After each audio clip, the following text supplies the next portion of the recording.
నెల్లూరు జిల్లా వరికుంటపాడు గ్రామంలో 144 సెక్షన్ అమలులో ఉంది. మైనింగ్ పై ఎవరు మాట్లాడినా ఉపేక్షించేది లేదని ఎమ్మెల్యే ఆర్డర్ అంటూ ఈ మాటలు అంటున్నది ఎవరో కాదు, సర్కిల్ ఇన్స్పెక్టర్ స్థాయి పోలీస్ అధికారి. నెల్లూరు జిల్లా వరికుంటపాడు గ్రామాన్ని ఆనుకొని ఉన్న పల్లాతిప్పుపై మైనింగ్ ను అడ్డుకుంటూ నిరసన తెలియజేస్తున్న గ్రామస్తులకు మరియు ఆ ప్రాంత నాయకులకు సర్కిల్ ఇన్స్పెక్టర్ స్థాయి పోలీసు ఉన్నతాధికారి చేస్తున్న హెచ్చరికలు ఇవి. ఎమ్మెల్యే కాకర్ల సురేష్ ఆదేశాలతోనే తాము ఇక్కడికి వచ్చామని పోలీసు ఉన్నతాధికారి వ్యాఖ్యానించినట్టు తెలుస్తోంది. రోడ్డుపైకి రాకుండా గ్రామంలోని రామాలయం వద్ద నిరసన తెలియజేస్తున్న గ్రామస్తులపై పోలీసులు బల ప్రదర్శన చేశారు. గ్రామస్తులకు పోలీసులకు మధ్య తీవ్ర స్థాయిలో వాగ్వాదం చోటు చేసుకుంది.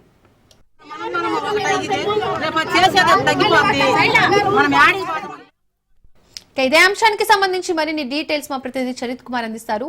చరిత్ కుమార్, నెల్లూరు జిల్లాలో జరుగుతున్న ఉద్రిక్తతకు సంబంధించి డీటెయిల్స్ ఏంటి? Thank you Deepika. ఏదైతే మైనింగ్ పై అయితే మాత్రం నెల్లూరు జిల్లా వరికుంటపాడు గ్రామం అట్టుడుకుతుంది.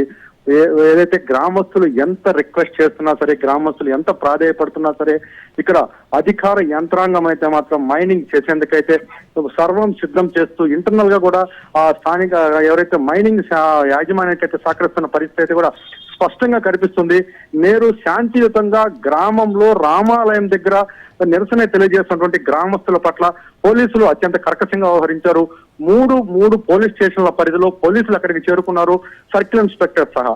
గ్రామస్తులను అక్కడ మీరు నిరసన తెలియజేయడానికి లేదు, అక్కడ గ్రామంలో 144 సెక్షన్ అమల్లో ఉన్నట్టు కూడా వారిని పెద్ద ఎత్తున బెదిరించినట్టు పరిస్థితి ఉందని చెప్పాలి. మరో అడుగు ముందుకేసినటువంటి అక్కడ ఉన్నటువంటి పోలీసు ఉన్నతాధికారి ఒకరు ఇంటర్నల్ గా ఏదైతే అక్కడ పరిసరాల్లో ఉన్నటువంటి ఆ ప్రాంత నాయకులకు ఫోన్ చేసి ఎమ్మెల్యే ప్రమేయం ఉంది, ఇందులో మీరెవరూ కూడా ఇక దీంట్లో ఇన్వాల్వ్ అయ్యేదానికి లేదు అంటూ కూడా హెచ్చరించిన కూడా మన సమాచారం ఉంటుంది. ఎమ్మెల్యే గారి ప్రమేయం ఉంది, ఎమ్మెల్యే కాకర్ల సురేష్ ప్రమేయం ఉందా లేదనేది పక్కన పెడితే ఎమ్మెల్యే గారి పేరు తీసినట్లు కూడా, ఎమ్మెల్యే గారి పేరుతో మాట్లాడినట్టు కూడా మనకైతే విశ్వసనీయ సమాచారం అయితే ఉన్నటువంటి పరిస్థితి ఉందని చెప్పాలి. ఏది ఏమైనప్పటికీ కూడా అక్కడ జరుగుతున్నటువంటి మైన్ పట్ల అయితే మాత్రం గ్రామస్తులు ఆవేదన వ్యక్తం చేస్తారు.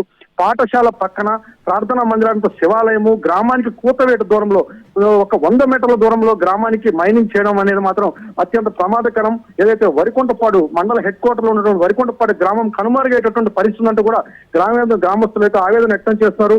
కానీ ఈ గ్రామస్తులు ఎంత ఆవేదన వ్యక్తం చేసినా, ఎంత నిరసన వ్యక్తం చేసినా సరే, ఇటు ఎవరైతే చేయాలనుకున్నటువంటి మైనింగ్ యజమాని అయితే మాత్రం మొత్తం ఇంటర్నల్ గా కూడా ఆయన చేయాల్సిన పనులన్నీ చేసుకుంటున్నాడు. పూర్తిగా కూడా దీనికి అధికార యంత్రాంగం ఇటు జిల్లా స్థాయి నుంచి క్షేత్ర స్థాయి వరకు కూడా జిల్లా స్థాయిలో ఉన్న అన్ని శాఖల అధికారులు మాత్రం ఈ మైనింగ్ అధికారి అడుగులకు మడుగులెత్తుకుంటున్నట్టు కూడా మనకి స్పష్టంగా కూడా తెలుస్తున్న పరిస్థితి. నిన్నటి విజిట్ ఏదైతే సబ్ కలెక్టర్ విజిట్, కందుకూరికి సంబంధించిన సబ్ కలెక్టర్ విజిట్ కూడా గ్రామంలోంచి వెళ్లకుండా గ్రామం నుంచి పక్కదారిలో విజిట్ చేపించి ఇక్కడ గ్రామంలో ఎక్కడికి గ్రామానికి ఎలాంటి డ్యామేజ్ లేదంటూ కూడా ఆమె నమ్మబలిసినటువంటి పరిస్థితులు కూడా మనకి గ్రామస్తుల ద్వారా తెలుస్తుంది. నిన్నటి ఏదైతే 24వ తారీఖు వేసినటువంటి సాటింపులో కూడా ఎక్కడ కూడా గ్రామస్తుల్ని బయటికి రానియకుండా 144 సెక్షన్ అమల్లో ఉన్నట్టు పూర్తి స్థాయిలో 200 మంది పహారాల మాత్రం అక్కడ గ్రామ సభ నిర్వహించడం కానీ ఏదైతే అక్కడ సాటింపడం కానీ కూడా జరిగినట్లు కూడా మనకి సమాచారం అయితే అందుతున్న పరిస్థితి ఉందని చెప్పాలి. ఏదైతే వరికుంటపాడు గ్రామమే కనుమరుగేటటువంటి పరిస్థితుల నేపథ్యంలో పూర్తిగా మైనింగ్ ఆపాలంటూ కూడా గ్రామస్తులు నిరసన తెలియజేస్తున్నారు. Deepika, thank you Charith.